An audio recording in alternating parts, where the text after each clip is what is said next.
So it's my turn to stay up here now.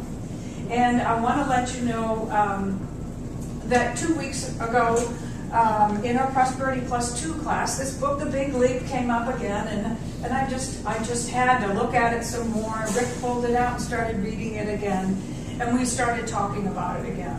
And how appropriate, because I had already chosen this occasion. Who's got the clicker? Okay. I had already chosen this occasion because of a couple of different things. One is that a year ago tomorrow, we did that, and many of you were there, and Bill and Elizabeth, Reverend Bill and Elizabeth, married us. Yes.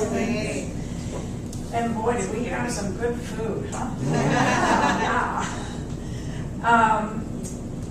And also, just a couple days ago, we celebrated the spring equinox. So this is a time of leaping. This is a time when the gestation is over. This is a time when the next thing to do is to blossom. It is to be. It is to get out there and take that leap. It is time to show up. Right? So we're going to talk about that. So my talk is called Here Goes Nothin. And one of the songs that I chose for my wedding and was just unable to sing correctly on that occasion, I will be doing again today correctly. I love it. It's called Here Goes Nothin', and it's all about taking that big leap, whatever it is for you. We've been just yakking, and for those of you who are not in either one of these classes, I apologize. We have been having such a great time in both Shortcut to a Miracle and in Prosperity Plus 2. Many of us have really been tilling and planting and really working the beds of our lives in preparation for this time. And these classes have all come to an end, or are coming, and the last one's coming to an end today. And the only thing left is to grow. So that's what we're going to talk about today. So in this book, one of the things that Gay Hendricks talks about in The Big Leap is this thing called the upper limit problem. The upper limit problem can be described in many different ways. He's a PhD psychologist, and he did a lot of research with clients for years and years and years, ranging from those who are just starting in some way to those who are very well established and quite famous and still want to bust out of where they've been operating. Like one of his friends, Bonnie Raitt, daring to move beyond R&B and discover her own style, and to do albums that were Grammy Award winners right off the bat because he helped her into her area of genius. So the big takeaway for me from this book has to do with this upper limit problem and these 4 areas that we seem to hang out in. Now the upper limit problem is just a saboteur. It is an unconscious mechanism that many of us have within us that says, oh, things are getting too good, I better mess it up. It's not a conscious thing. It's not a divinely ordained thing. It's not a thing that's built in to ensure the continuation of life. It's a mechanism that we've learned out of fear to avoid harm, to avoid danger. And it's practical in an earthly sense, but it comes from experience. It comes from that limited mindset of not remembering what we're connected with.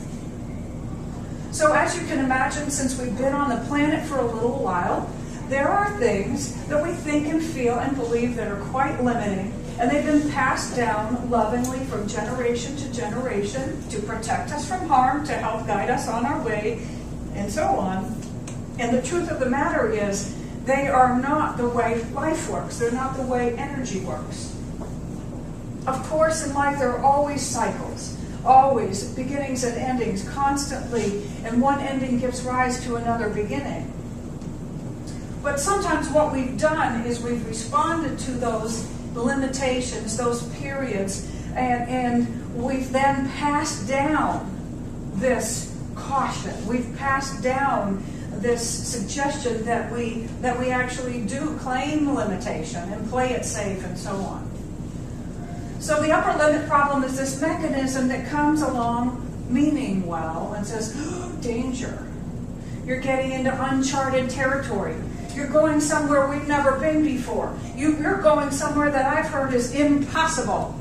So it just sort of, sticks its foot out there and somehow trips us up. We can describe it in so many different ways, but it's something that seeks to return to equilibrium, to return to balance, to return to the status quo, rather than trust chaos, rather than trust disequilibrium, rather than trust everything falling apart and being available for a new assignment. So whatever the upper limit problem looks like to you, just remember it has many guises, and they all are saboteurs of your advancement. But energy needs to flow. So we know that's not really going to cut it. It's not going to work forever. So there's this other thing that I really love about this book, and it's this scale. And I will tell you that I studied the book with Rick. I did a talk on it. I did a workshop on it. And then we started this center. And that was all in very short order. I think I gave the talk and the workshop at the end of February, and we started the center the first week of March. So I recommend reading the book. There's this scale in the book, and I've spoken of it a little bit before. And it goes something like this. Over here you have incompetence. Then you have competence, then you have excellence, and then you have genius. Strange thing is that because of those cultural suggestions that we've taken on unknowingly that reside in our subconscious, we spend a lot of time trying to do things that we are totally incompetent at. Well, I have to, I can't afford to have somebody else do it for me. Or I've just got to get it done. You ever try to just get something done when you're really bad at it? It doesn't happen. And more time and more money and more effort and more frustration is involved. And the outcome, of course, is not too qualitative. Nonetheless, many of us feel that we have to try to do things we don't know how to do. Well, then there's the area of competence. The area of competence says, I'll do it because I know how. So I should, because I can. So I guess I'll do it. How many of us do things because we know how? And we succumb to this cultural idea, this suggestion that because we know how, we should be the one doing it. So we do it. And how do we do it? Begrudgingly. We do it maybe watching the clock, milking the clock. We do it, and we get it done, but there's no quality, there's no joy, there's no life in it. It's just something that can be checked off the list. Once again, the outcome is not so great. For example, would you like to eat a meal that was cooked that way? I don't think so. So we move up into a zone that's a little bit more intriguing, and that's one of excellence. I re-entered a career field before I came back into the ministry. I went on sabbatical, and I re-entered a career field with the objective to work again with a team of people who are dedicated to excellence and enjoy working in an excellent way to achieve their goal. And I got that. And it was great. The only problem was their goal, their set of priorities, were not mine. I was still sacrificing my priorities and values for someone else's for a buck. But that's not the point that I want to make about excellence. Excellence is Bonnie Raitt doing just fine sticking with R&B. But there was more. What if there's something that you're really good at, really, really good at? You do it in a masterful way, and people say, yeah, I always go to him or her for this or that. Always go to them for that thing. They're really good at it. Yeah. Are you alive when you do it? Or are you just coasting because you do it well? Are you just coasting because, well, it pays the bills and people like me and I can write that book later. I can do that other stuff later. This is working. So if I can just hold out until retirement, if I can just hold out till my son or daughter is old enough to take over the business, if I can just hold out until something, someday never comes. There's actually an opportunity to find your area of excellence and think, okay, I'm done. You're not done. If you're still on this planet, you are not done growing. So there's one other area, and that's genius. What we have done culturally is to either make genius the quality of an outsider. Oh, what do? Most everyone who became a saint was first crucified, or died in some really painful way first, was made wrong before they were recognized as right. Martyrs. Or geniuses are just that weird person that no one can understand, and you say, gosh, would you just simplify what you're saying because you're making me uncomfortable? Or I've had someone tell me, I can't hang out with you, you're just too intense. Okay, so we're not on the same part of the planet anymore. Should I stop being myself? No. Your area of genius may have been relegated to a hobby that you were permitted to indulge on Saturday afternoons after all of your chores were done, and before Sunday when you came somewhere not quite like this, and then went back to work on Monday and did that other stuff all over again. You may have been encouraged by a doctor to take on a hobby because your heart or your something was suffering from a lack of joy. But God forbid that you just jump out there and do it as your main thing. Actually, God doesn't forbid that. I think God encourages that. I think there's a seed planted within us that says, yes, yes, yes, and it won't give up. Just like that thing that grows up through the crack in the sidewalk. So as you can see, I got really excited about those ideas because I'm excited about organizations and groups and this idea that in small units and in larger units, even as a global family, if we give each other permission to reach for our genius, and in the meantime, at least enjoy discovering and hanging out in our excellence, won't things get done well? Won't we have the best outcomes, the best dividends, the best returns? Won't we have the best results, the most beautiful, the tastiest, the most finely engineered? Won't we have the best heart rates? The best cholesterol? Won't we have the best everything? I think so.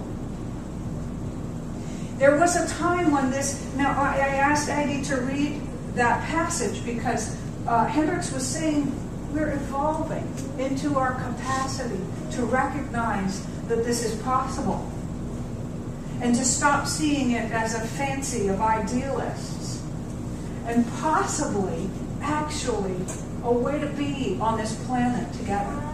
I know Matt called me a couple times yesterday, and I said, I gotta go, but I'm like, you're talking about what I'm going to talk about, but I still have to go. This idea that when we discover what really lights us up, where our power lies, yes, it's on every blue card, and now you know why. When we discover that, when we give one another permission to do that, and when we live from that place, everything gets done well, everybody gets to live well. Would you imagine that our health and our relationships, our prosperity, our creative self-expression would just be off the charts? And yet, despite all of that uniqueness and that diversity and each unique expression, there would be a oneness. And the oneness would be that quality that is back of all life. So I got so excited that I just created a whole Marcia philosophy around that. And I compared it and correlated it to everything else that says the same thing. I got so excited. Then we were doing this Prosperity Plus class, and Mary Morrissey's son, Matt Boggs, steps in to do one of our teachings. And he talks about 4 takeaways from the book that came up for him. And first of all, before I share what those are with you, Hendricks also says in the introduction, I haven't had to do anything I didn't want to do for so long, I can't even remember what it feels like. Now you may notice possibly two responses sort of arise in you at the same time. One of them might be, let's say one of them is inspiration or envy. And maybe the other one is sort of a little bit of guilt or shame. So we've got a name for that. We call it a guilty pleasure. But would you like to imagine that your life too could be one in which everything you do is something that you enjoy? So much so that you can't even remember this idea of thinking that you have to do something that you don't enjoy? Because someone else really does enjoy that thing that you're not good at. And they're seeking more opportunities to do that thing. Can we trust and let go and allow our world to unfold that way? There's a line, a spoken line in a song on Van Morrison's, I think the album's called Avalon. No, maybe the song is called Avalon. Anyway, in this line, he says, wouldn't it be great if it was like this all the time? Wouldn't it be great if it was like this all the time? Sort of the voice of a child. It would be great, and it can be great. So, Matt Boggs translated what Hendricks said about these four other things, and I'm going to translate them yet again. 4 reasons why we might be holding back because. We might be holding back because, and I gave them wonderful names. We might fear that we're actually a fraud. We might fear that we will be found out as actually incapable or fundamentally flawed in some way. Isn't that funny? It's a secret fear that is so common. And the fact that it's so common means we can let it go. Turns out lots of people say, what if they find out I don't know everything already? Do you ever let that stop you from starting to learn something new? When you were a kid, you didn't stop. You just said, well, let's go for it. It seems that the older we get, the less likely we are to believe that we can learn something new. And the fact is that everything starts where we are. Everything starts at some beginning. So rather than being afraid that we're a fraud, say, I might stumble a few times, but I'm really drawn to this thing. I'm going for it. Now I know that's a common fear. I'll let it go. Maybe you have a fear of being thought of as a flake. Fear of being thought of as disloyal to your friends and family, and they'll abandon you. What if you succeed in doing what you love, and they think you're nuts? What will you do then? Yeah, that's a good idea. Keep going. Laugh and keep going. He's ahead of you, Marcia. Rock the boat. It's okay. Okay, what about the fear of being fried? I just had to come up with all those words that begin with the same letter. Fried. This would be the concept of, I don't know if I can handle the responsibility, the attention, the scrutiny, the limelight, everything I'm going to need to know, the burden of my success. What if it turns out that you secretly have put off something that you were going to do because you've talked yourself out of it because of that? And there's one more. I called it freak. This is the fear of being so different that we will make others look bad and will be an outcast. What if I'm resented or envied or ostracized? It's very much like one of the others.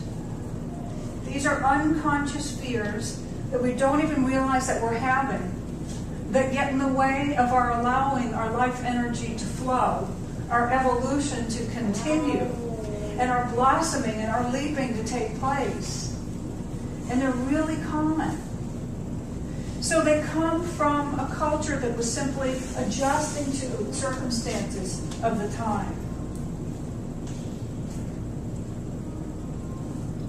We have things like war rations.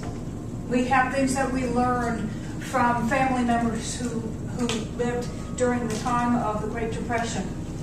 We have things we learned since about June of 2008.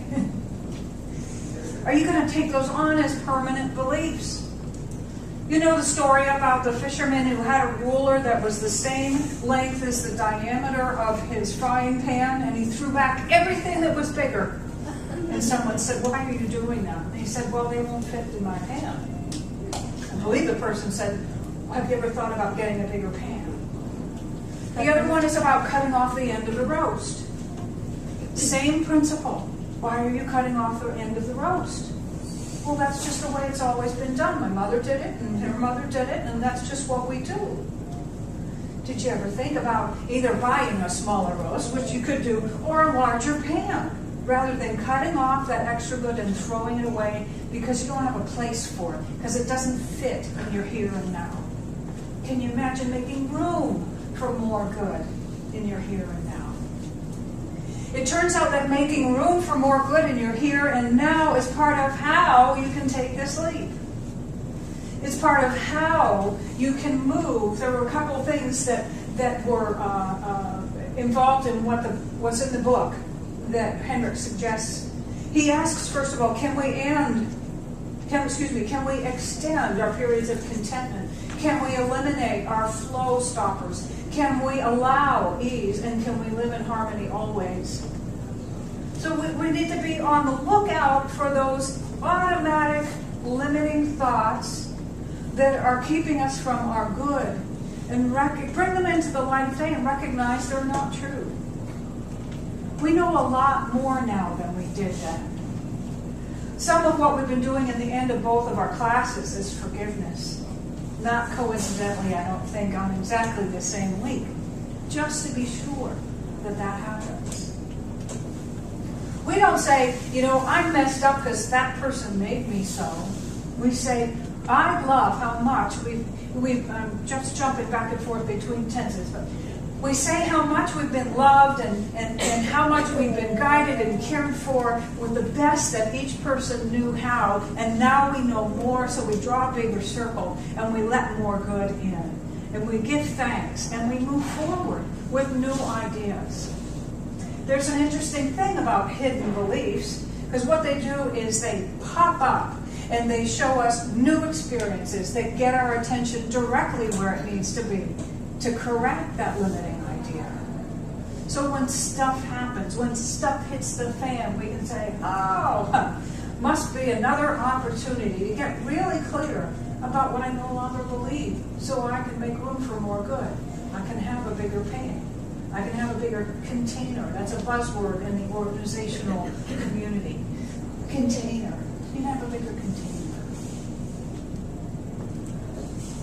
Another thing that Hendrik says about our fears is this: love yourself for exactly what you're afraid of. The moment we love our fears is the moment we transform them into an opportunity for growth. When you comfort a child who's afraid, or a friend even, if you're even remotely healthy, you don't say, you shouldn't feel that way. You say, it's going to be all right. You might offer them some understanding, some empathy, but you just offer a little comfort. If you can do that for yourself, when you recognize that you have a fear, it will sort of dissolve in that love. And when you bring it out into the light of day, it'll look a lot smaller than it did before you took a look at it. And you'll find yourself getting freer and freer to extend your periods of contentment and to eliminate your flow stoppers, to allow ease more often and for longer, and to live in harmony all the time.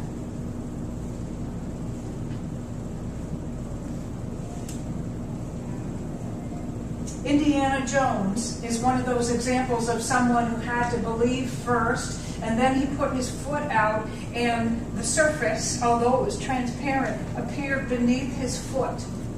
When he set it down, seemingly in thin air. I have all of these magnets on my refrigerator. I'm sure you have some of them too. Leap and the net will appear. The other one is something about growing wings on the way down. And then Edwene Gaines adopted the Nike tagline, and she calls it the gospel of Nike, which is just do it. Just do it. They must be on to something if we keep getting these hints everywhere we turn to take a leap of some kind.